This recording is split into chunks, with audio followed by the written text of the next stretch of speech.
வானிலை உறவுகள் அனைவருக்குமே காலை வணக்கம். காலை 9:30 மணி வானிலை அறிக்கை. தமிழகத்தில் இன்னைக்கு மதியத்திற்கு மேலே கொடூர மழையானது பொழிய போகிறது.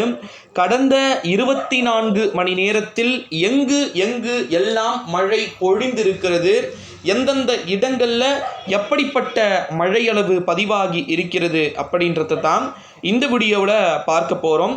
குறிப்பாக நம்முடைய தமிழகத்தை பொறுத்த வரைக்கும் பல இடங்களில் கடந்த 24 மணி நேரத்தில் மழையானது பதிவாகி இருக்கிறது. கடந்த 24 மணி நேரத்தில் மழை பொழிவுடைய அந்த தீவிரம் எப்படி இருந்திருக்கிறது அப்படின்னு பார்த்தீங்கன்னா, நம்ம சொன்னது தான், ராமநாதபுரத்திற்கு வடக்கேலிருந்து தொடங்கி நல்ல மழை பொழிவு. புதுக்கோட்டை, சிவகங்கை மாவட்டத்தின் சில இடங்களில், மதுரையின் வடக்கு பகுதிகள், திண்டுக்கல்லின் கிழக்கு பகுதிகள், திருச்சியின் தெற்கு பகுதிகள், அடுத்த கட்டமாக டெல்டா மாவட்டங்கள் சில இடங்களில் அப்படின்னு சொல்லிட்டு நல்ல மழை பொழிவு. நாகப்பட்டினம் மாவட்டம், நாகப்பட்டினத்துடைய தலைநகரிலும் நல்ல மழை பொழிவானது பொழிந்திருக்கிறது. அதே போல வடகடலோர மாவட்டங்களாக இருக்கக்கூடிய திருவண்ணாமலை, கள்ளக்குறிச்சி, வேலூர், ராணிப்பேட்டை, திருப்பத்தூர், அப்புறமா பார்த்திங்கன்னா காஞ்சிபுரம், கிழக்கு தெற்கு தென்கிழக்கு பகுதிகளை குறிவைத்து, செங்கல்பட்டு தெற்கு பகுதிகளை குறிவைத்து, சென்னை, திருவள்ளூர் தெற்கு பகுதிகள் ஒரு நல்ல தீவிர மழை பொழிவு என்பது இந்த மாவட்டங்களில் பெற்றிருக்கிறதை நம்மளால் பார்க்க முடிகிறது. கடந்த 24 மணி நேரத்தில் இன்றைய அடுத்து வரக்கூடிய 24 மணி நேரம், அதாவது நாளை காலை வரைக்கும் வானிலை எப்படி இருக்க போகுது அப்படின்னு பார்த்துடலாம். தமிழகத்தில் இன்னைக்கு நல்ல வெப்பம், கொடூர வெப்பம் பதிவாகிறதுக்கு வாய்ப்புகள் இருக்குது. சில இடங்களில் 100 டிகிரியை இன்று எட்டலாம். அதே போலத்தான் வழக்கம் போல இன்றும் மழை.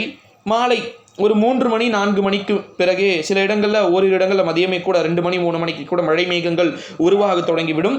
இன்றைய மழை பொழிவும் வட மாவட்டங்கள், மத்திய மாவட்டங்கள், டெல்டா மாவட்டங்கள், தென் மாவட்டம், அதாவது மதுரைக்கு வடக்கே இருக்கக்கூடிய பகுதிகள், ராமநாதபுரத்திற்கு வடக்கே இருக்கக்கூடிய பகுதிகள் இன்றைய மழைப்பொழிவில் முக்கியத்துவம் பெறுகிறது. ஆனாலும் கூட இன்றைய மழைப்பொழிவு மதுரைக்கு வடக்கே அப்படின்னு சொல்கிறது தான் கரெக்டாக இருக்கும். அதுவும் திருச்சிக்கு வடக்கே ஒரு சிறப்பான மழைப்பொழிவு, டெல்டா மாவட்டங்களிலும் ஒரு சிறப்பான மழைப்பொழிவு, வட மாவட்டங்களில் தான் இன்னைக்கு ஒரு நல்ல மழை. தினசரி மாலை இரவு வந்துவிட்டால் வட மாவட்டங்கள் தான் திரும்ப மிக அதீத கனமழை வாய்ப்புகளை வட தமிழகம் மட்டுமே பார்த்தீங்கன்னா பெறுவதற்கு வாய்ப்பு இருக்கு.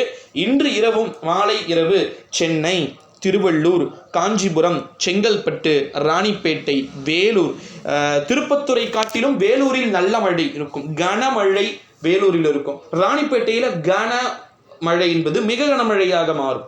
அப்படியே ராணிப்பேட்டை மாவட்டம், வேலூர் தொடக்கத்திலிருந்து வேலூருக்கு கிழக்கே இருக்கக்கூடிய அனைத்து பகுதிகளுக்கும் மிக கனமழை தான். திருவண்ணாமலை மாவட்டம் மேற்கு பகுதியிலிருந்து கடலோரம் கிழக்கு பகுதிகள் வரைக்கும் நல்ல மழை தான். அதாவது காஞ்சிபுரம் மாவட்டத்தை ஒட்டி இருக்கக்கூடிய Vandavasi, Arani, that's hotspot place. Vandavasi, Arani, Cheyyar, Arcot, அப்புறமா பார்த்தீங்கன்னா வாலாஜாப்பேட்டு, இதெல்லாம் தொடர்ந்து அவ்வப்போது மழை பொழிவுகள் பொழிந்து கொண்டே இருக்கக்கூடிய ஒரு பகுதிகளாக இருக்கும் அப்படின்னு சொல்லலாம். ஓகேங்களா? தமிழகத்தின் சில இடங்களில் கொடூர மழையானதும் சில இடங்களில் பதிவாவதற்கு வாய்ப்புகள் பார்த்திங்கன்னா இருக்குது அப்படின்னும் சொல்லலாம். ஸோ தமிழகத்தை பொறுத்த வரைக்கும் பல்வேறு விதமான இடங்களில் தொடர் மழை பொழிவு என்பது இருக்கக்கூடும். ஸோ தமிழகத்தை பொறுத்த வரைக்கும் வட மாவட்டங்களுக்கு மட்டுமே வானிலை அறிக்கையை கொடுத்துக்கிட்டு வரீங்களே, தென் மாவட்டங்களுக்கெல்லாம் மழையே இல்லையா அப்படின்னு சொல்லிட்டு தொடர்ந்து எல்லா விதமான கேள்விகளுமே விவசாயிகள் கேட்டுக்கிட்டு இருக்கீங்க. பாராட்டணும். தென் மாவட்டங்களுக்கு 11, 12ஆம் தேதிக்கு பிறகு மழைப்பொழிவு இருக்குது. 18 வரைக்கும் மழைப்பொழிவு இருக்குது, கவலை வேணாம். ஓகேங்களா? ஸோ இரவு வானிலை அறிக்கையும் இருக்குது. இரவு வானிலை அறிக்கைனா இது 9:30 மணி வானிலை அறிக்கை. மாலை ஒரு 5 மணி வானிலை அறிக்கையில் பார்த்திங்கன்னா நம்ம நிறைய பேச வேண்டியது இருக்குது. ஸோ அதை பற்றி நம்ம எல்லாத்தையுமே A to Z பார்க்கலாம். வானிலை உறவுகள் தொடர்ந்து நம்முடைய சேனலுக்கு சப்போர்ட்டையும் சப்ஸ்கிரைபையும் கம்பல்சரி கொடுங்க. ஓகேங்களா?